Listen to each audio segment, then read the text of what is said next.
There comes a time in everyone's lifting career where you stop making progress every single week. You run out of newbie gains. You can't keep increasing your weight from week to week. So today we're going to talk about how to know you are not a noob anymore. Okay, so here are some dead giveaways that you are no longer a noob and you're going to have to invest in some more individualized program, maybe some coaching to help you out. So first, you're going to stop being able to increase load every single week. So when you first start going to the gym, you start building up your back squat. Week 1, you started with just the bar. Week 2, you're able to add a 10 on each side. Week 3, you're able to jump to a whole 25 on each side. Well, that's going to peter out at some point. You're going to get stuck at the same weight week after week. So that's one sign that you're no longer a gym noob and your newbie gains have run out. The second giveaway is your technique will start to matter a lot more. Now, this is when some coaching can be really helpful to come into play because it can be hard to self-identify what pieces of your technique is going to have to improve in order for you to move that strength forward. And then you're also going to just see a greater fluctuation in top end strength. So that kind of ties back to the first point.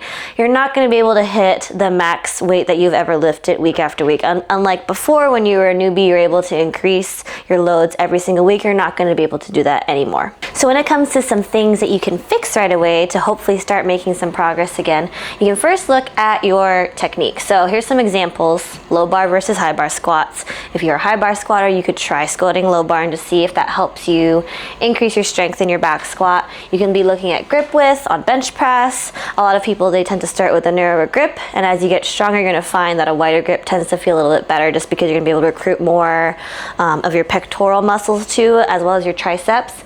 Another example is deadlift. You can play around with different stances, sumo versus conventional, find out which one is stronger for you, see if those low-hanging technique tweaks make a difference for you. And then as far as programming goes, you can look at some easy things here as well. The first of which is frequency. So a lot of basic strength programs start off with twice a week of squat, bench, deadlift. Oftentimes you can see a good increase in strength just by increasing how many days you're bench pressing, for example. So if you're bench pressing twice a week, just take it to 3 days a week. And usually that stimulus is enough to help drive some more progress there.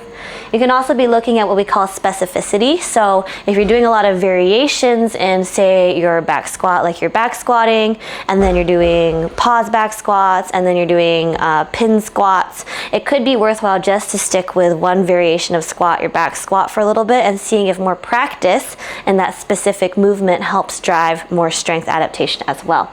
And then lastly, we have stuff like volume and intensity, which is usually manipulated in individualized programming. We're just looking at how many reps and how many sets you're doing and how much weight you're doing in each lift. So if you're running out of newbie gains in the gym, look at things like technique and low-hanging fruit as far as programming goes. We're going to want to start training smarter, not just harder. Make sure you like and subscribe and follow along for more tips.